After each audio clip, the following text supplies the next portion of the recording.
What is up, crypto traders and investors? It's Rod with PoW Group. Welcome back on the Pursuit of Wealth, your home for MJ stocks, crypto assets, news, and interviews. Today is Sunday, December 24th. Hope you're having a great holiday long weekend. And for those that celebrate, Merry Christmas Eve.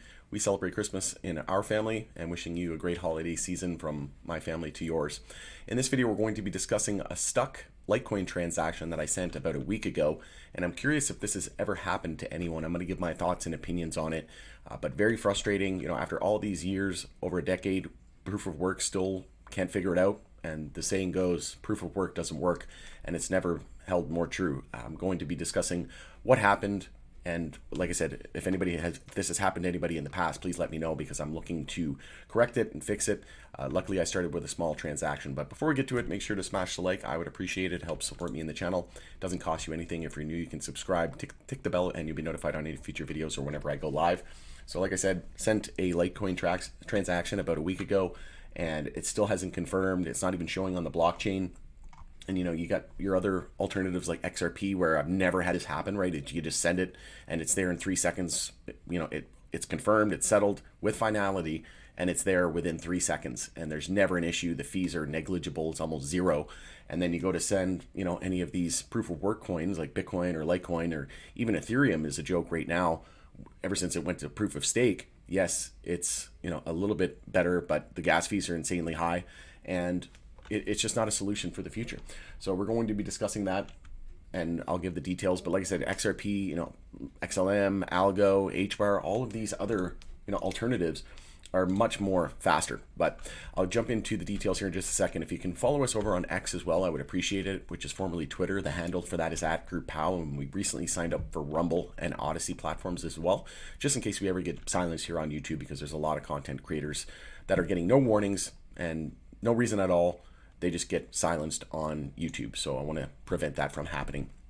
So this is a post I just posted this on X. Proof of work doesn't work. LTC stuck transaction now for a week. Absolute joke. Video coming soon. Has this happened to anyone?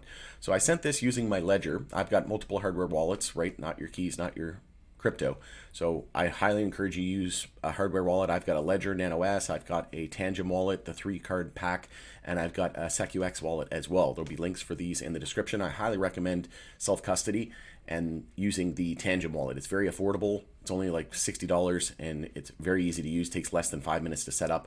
I absolutely love that wallet. But what I was doing was I was sending some Litecoin from my Ledger wallet to my Tangem wallet, because I got the Tangem wallet after the Ledger wallet, and I wanted to kind of spread out some crypto, right? So I have 3 different hardware wallets. I've got exchanges as well. I don't keep any crypto on the exchange unless I'm using it to actively trade. So again, not your keys, not your crypto. And if you have crypto on an exchange, they control the keys. Unless it's Uphold, I just did a video on that.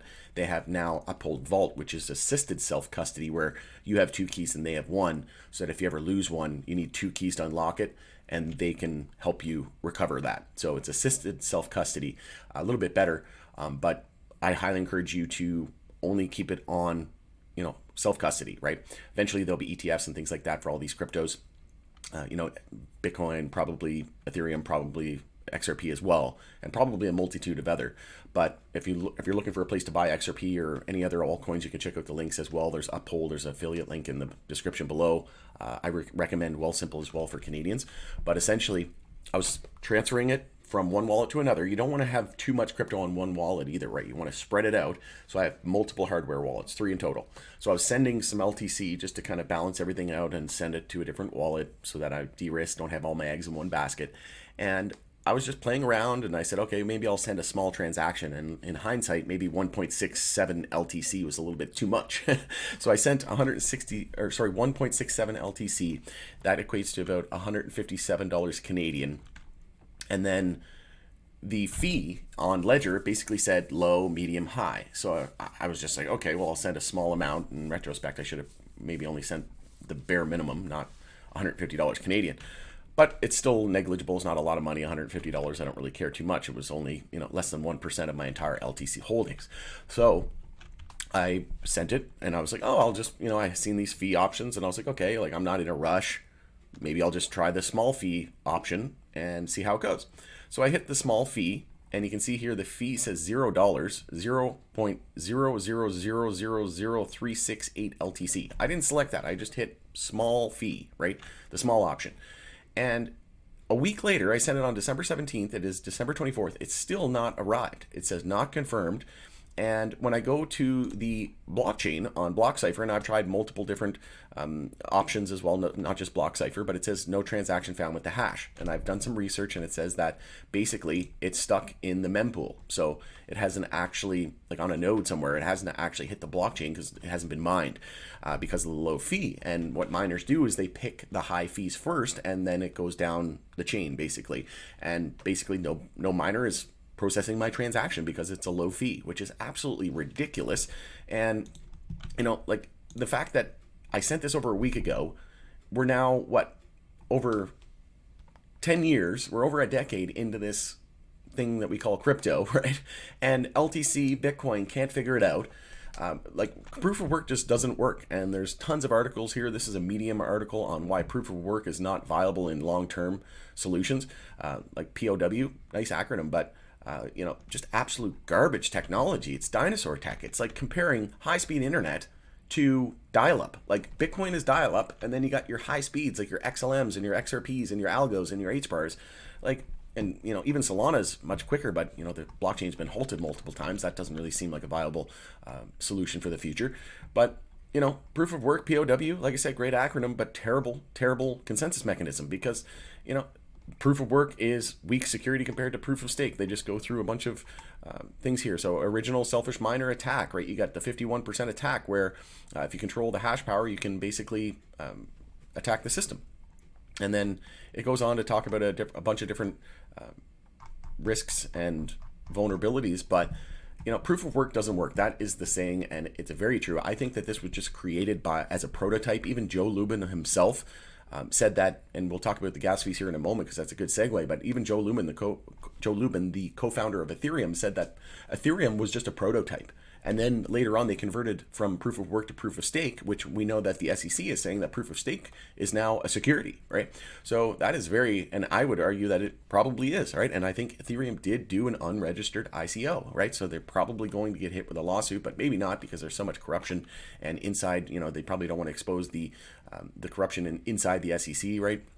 And the impropriety that's going on there makes the agency look bad. But even the co-founder of Ethereum said it was a prototype. It was basically, just a trial run, basically. Like they didn't know for sure if it was going to be a long-term viable solution. And then later on, they converted from proof of work to proof of stake. So what does that tell you? Then we got, tons of other billionaires in the space that are encouraging Bitcoin to move to proof of stake, right? Whereas there's other blockchains like Hedera Hashgraph, which uses Hashgraph technology. There's XRP, right, which uses a different mechanism. There's XLM, Algo. So all of these solutions are much more better solutions for the long-term solution, from a long-term perspective. And then Ethereum gas fees are sky high lately. It's just not a solution for the future. I seen someone bought an NFT the other day, and it was $50 for the gas fee. Come on, like if you send Ethereum. If you send Ethereum, it could, maybe you spend $50, $100 per transaction. Bitcoin, it can be very high as well, and sometimes take hours to confirm. Or in this case, with an LTC stuck transaction, where it's been unconfirmed, stuck in the mempool, the low transaction fee, it's been a week now, right? And then I sent another transaction, and I did the medium fee, and it sent pretty much right away, like within 30 minutes to an hour, right? But even Litecoin is supposed to be the quicker version of Bitcoin, and it's still super slow. Anytime I send XRP, anytime I send XLM, anytime I send Algo, it's there in seconds, literally like 3 seconds. XRP every time, less than 3 seconds. The fee is less than a penny, or a penny, like it's negligible. It's $0. And it doesn't matter how much you send, right? And there's no gas fees, there's no waiting around, and then no getting stuck in the blockchain. Like it's just it's an absolute joke. It's totally a look over here while we do this, right? Look over here while the real thing is over here. It's that smoke and mirrors game where Bitcoin and Ethereum were created as the marketing machine. They knew that this was dial-up tech. It wasn't going to stand the test of time. And you got the Amazons over here and the Googles and the Apples, right? Those are pets.com, right? They're the first that came to market, but they're just they don't mean anything, right? It's great to get people into the space, okay, learn about Bitcoin and Ethereum, but once you really start to learn into it, you're like, okay, there's so much better options out there. And like David Schwartz said, the CTO of Ripple and co-creator of the XRP ledger, he said the best incentive is no incentive at the Stanford Blockchain Conference 2020. A distributed system with no incentives breeds natural alignment among stakeholders to maintain forward progress. Absolutely, right? If we've got these high exorbitant gas fees, which is a joke, if we got all these vulnerabilities in proof of work, if we got transactions that are not even getting broadcasted and stuck in the mempools because miners are so selfish and they're not picking they're picking the highest fees first, well, that's not a great incentive plan, right? That's not a great model, because the best incentive is no incentive. It shouldn't matter what the fee is. It shouldn't, there shouldn't be it should just be an order of the time the transaction was sent, right? And that's what XRP and a lot of these other alternatives are doing.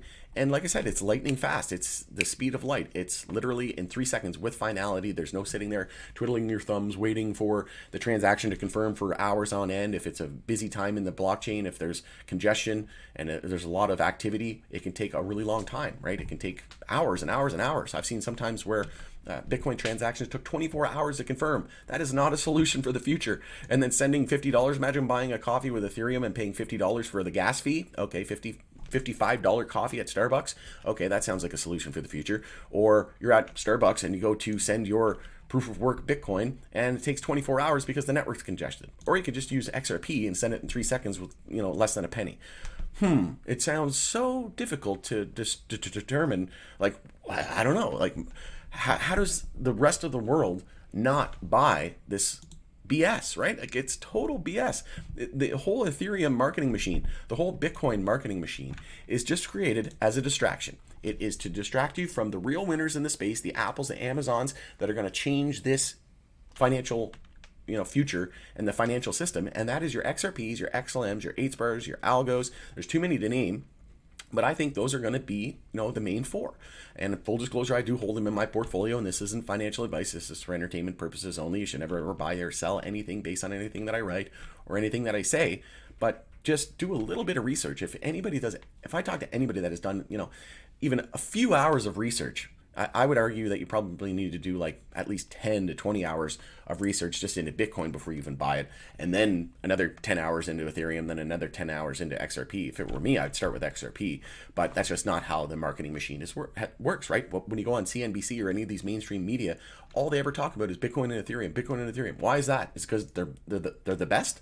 Well, I just showed you why they weren't the best, right? And then Litecoin is supposed to be a faster version of Bitcoin, but stuck transactions still takes half an hour to an hour sometimes. Anyways, I digress. But let me know in the comments below what you think of this. An absolute joke to me. Like I said, I think it's dinosaur tech, proof of stake, Ethereum, Bitcoin. They're not solutions for the future. And there's so much better opportunities out there, but obviously being diversified helps. And curious if this has ever happened to anybody. If you have any tips or tricks for me to get this done, I've done some research. There's tons of things online. Basically says just to wait. Some people saying you can do some things to, override it and then link it to another transaction. But anyway, I'm not too concerned because it's only $150 Canadian. But if Litecoin goes to $1,000 in this alt season, I'll be a little cheese. But yeah, curious if this has happened to anybody. If you have any recommendations for me to get that unstuck. But going down it there, it's Rod with PoW Group. If this video was helpful, make sure to smash the like, share it with your network. I would appreciate it. Thanks again for joining us on the Pursuit of Wealth, and we'll see you again on the next video. Happy holidays.